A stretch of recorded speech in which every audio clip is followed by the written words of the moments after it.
Hey everybody, it's Global Politics with Jim Martin. Today I'm talking about populism.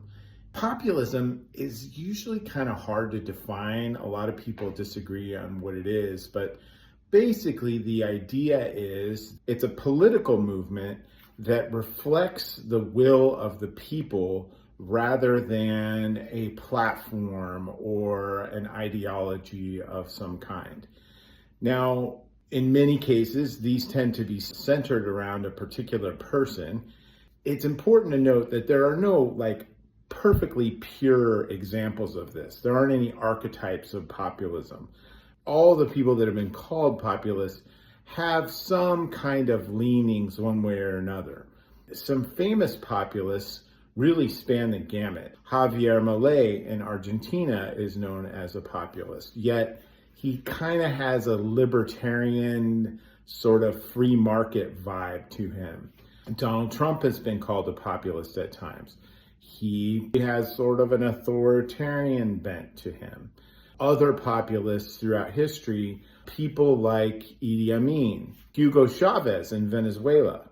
Many people called Boris Johnson a populist. And these folks tend not to be associated with a particular party, and that makes them rather quixotic. What ends up happening in many cases when populists gain power is they really just sort of go with the wind of what they're thinking or perhaps what their polling is telling them people want. And it's not always effective. And in most cases, populists end up losing elections or getting overthrown because they can't really deliver on what they have said are very simple solutions to complex problems. Another thing that ends up happening is that regardless of what they say, they tend to end up in these sort of boxes relying on particular constituencies, which means that they're not really reflecting the will and desires of the people anymore.